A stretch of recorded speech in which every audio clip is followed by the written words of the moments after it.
नंद के आनंद भयो जय कन्हैया लाल की, हाथी घोड़ा पाल की जय कन्हैया लाल की। जी हाँ, नमस्कार दोस्तों, स्वागत है आप सभी का आपके अपने YouTube चैनल में। जैसा समझ गए होंगे आप सभी कि आज हम बात करने वाले हैं कन्हैया लाल की। जी हाँ, नंद लाल की, नंद के लाला की, यानी कि भगवान कृष्ण की।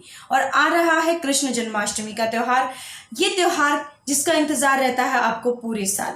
जी हाँ, कृष्ण जन्माष्टमी, क्योंकि जैसा ही तीज पर सभी त्योहारों की शुरुआत हो जाती है और अब तीज के बाद अब जैसे एक एक दिन बढ़ेगा, कोई ना कोई त्योहार आपके लिए आता रहेगा। और त्योहारों के सहारे ही हम भारतवर्ष के वासी, जितने भी भारतवर्ष के वासी हैं, इन त्योहारों के सहारे ही हम अपना समय पास करते हैं। यानी कि अगर आप विदेशों में चले जाएंगे तो आप देखेंगे कि वहाँ पर ना कुछ इस तरह के त्योहार होते हैं, ना इस तरह की कोई गैदरिंग होती है, ना इस तरह का कोई भी चार्म होता है। सिर्फ और सिर्फ एक वीकेंड होता है जहाँ पर लोग फ्राइडे अपने काम से निकलते हैं, सैटरडे संडे वीकेंड पर बाहर घूम फिर के आए और फिर मंडे को अपना फिर काम से लग गए।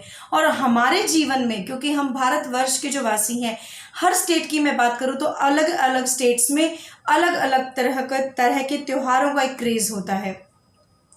जन्माष्टमी भी उन त्योहारों में से एक त्योहार है जिस दिन भगवान श्री कृष्ण के जन्म की धूमधाम से तैयारियां शुरू की जाती हैं, तैयारियां मनाई जाती हैं। व्रत, पूजा पाठ और मंदिरों में बहुत ही भव्य आयोजन किए जाते हैं। लेकिन जैसा कि इस बार सभी जानते हैं कि कोरोना की वजह से शायद ये सारी चीज़ें जो है कहीं ना कहीं फीकी हैं, कहीं ना कहीं कमज़ोर हैं। यानी कि आप देख सकते हैं कि कोरोना की वजह से, जैसा आप सभी जानते हैं कि भीड़ भाड़ की जगहों पर जाना वर्जित है, भीड़ करना वर्जित है, या 4-5 लोगों से ज़्यादा इकट्ठे आसपास ना खड़े हो, या 20-50 से ज़्यादा गैदरिंग ना हो। क्योंकि जब आप मंदिर में कोई आयोजन देखने जाएंगे, आपके दिल में एक उमंग होती है कि नहीं, हम जाएंगे, हम भगवान के दर्शन करके आएंगे। तो सभी से अनुरोध है कि सबसे पहले तो आप अपने अपने घर में रहकर पूजा पाठ करके भजन कीर्तन कीजिए और उस तरीके से आप अपने व्रत को करिए, इस उत्सव को मनाइए, लेकिन लोगों से दूरी बनाते हुए, अपने और अपनों की सुरक्षा को ध्यान में रखते हुए। इस बार जन्माष्टमी कब है, कैसे व्रत करना है, किस दिन करना है, हर बार की तरह इस बार भी वही उलझन फिर बन रही है कि जन्माष्टमी आज है या कल है। यानी कि जन्माष्टमी जिस दिन है तो वो कब है, क्योंकि इस बार भी जन्माष्टमी 2 दिन पड़ रही है। अब उस 2 दिन में कौन से वो 2 दिन है? पहला 11 अगस्त को और दूसरा 12 अगस्त को। यानी कि इस बार जन्माष्टमी 2 दिन पर मनाई जाएगी, 11 अगस्त और 12 अगस्त। अब 11 अगस्त को मंगलवार है और 12 अगस्त को बुधवार है।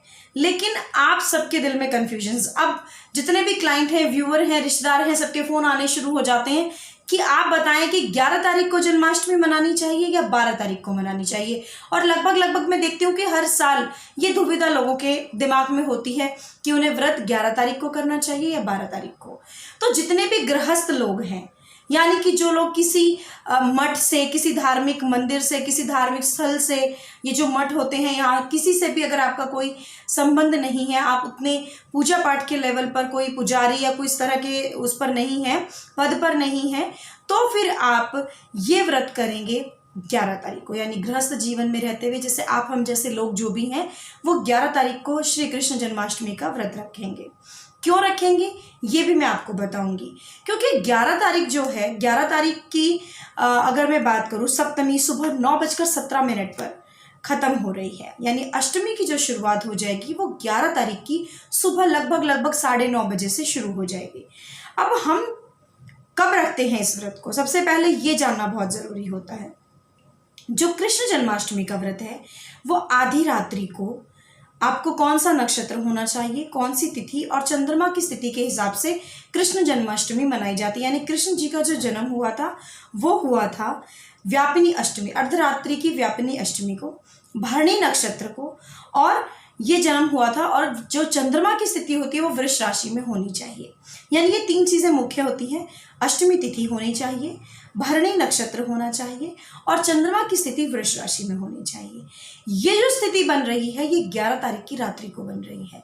11 तारीख की रात, क्योंकि 11 की सुबह 9:07 से अष्टमी तिथि शुरू हो जाएगी और सही 11 की रात्रि को, जो कि हम व्रत रखते हैं कृष्ण जन्माष्टमी का, 11 की रात को ये आपकी भरणी नक्षत्र होगा, वृष राशि का चंद्रमा होगा और यहाँ पर जो स्थिति बननी चाहिए अष्टमी तिथि की वो उसी समय पर बन रही होगी। भरणी नक्षत्र, अष्टमी तिथि और वृष राशि का चंद्रमा ये 11 तारीख की रात को बन रहा है।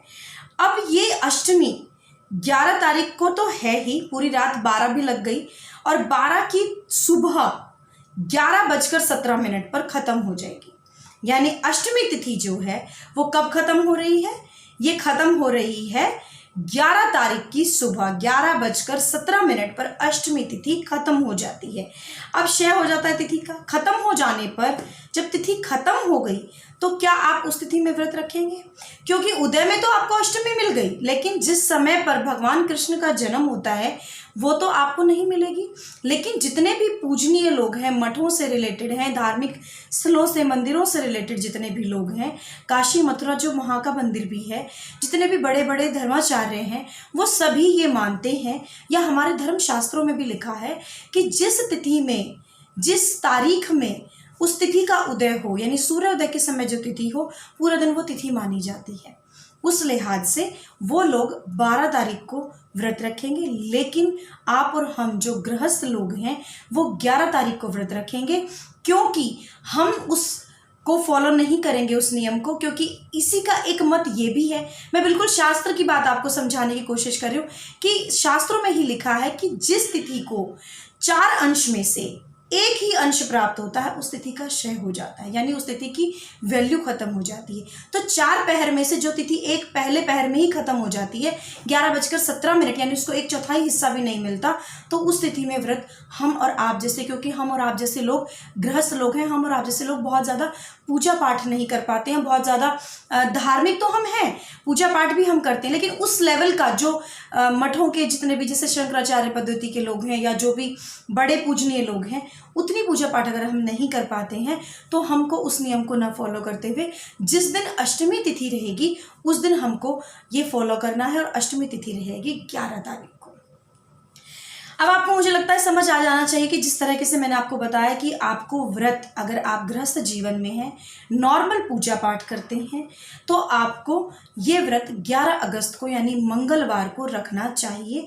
और जो लोग सन्यासी लोग हैं, जो वैष्णव लोग हैं, जो गृहस्थ को नहीं अपनाते या गृहस्थ त्याग चुके हैं, उन लोगों के लिए ये व्रत 12 तारीख को रहेगा, वो लोग 12 तारीख को करेंगे। अब आपके लिए बहुत अच्छी बात ये है कि जिस चीज़ का आपको साल भर इंतज़ार रहता है, कृष्ण जन्माष्टमी के लिए आप पूरा साल इंतज़ार करते हैं।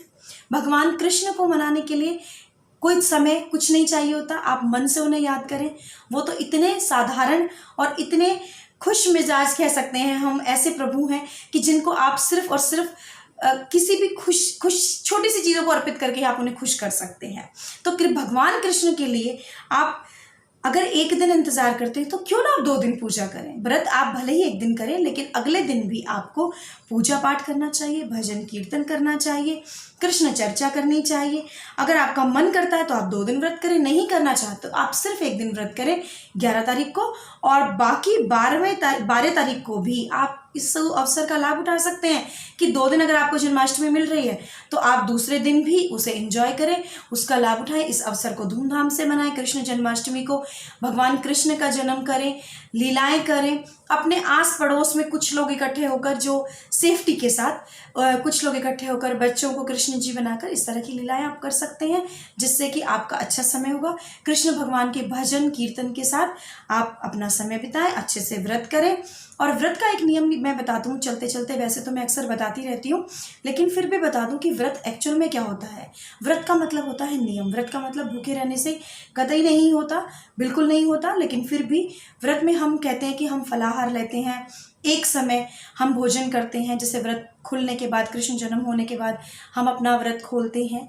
तो व्रत का मतलब होता है नियम, और नियम का अर्थात, नियम का मतलब होता है आप एक दिन के लिए एटलीस्ट अपनी इंद्रियों को वश में करें, अपने इंद्रियों को कंट्रोल में करें।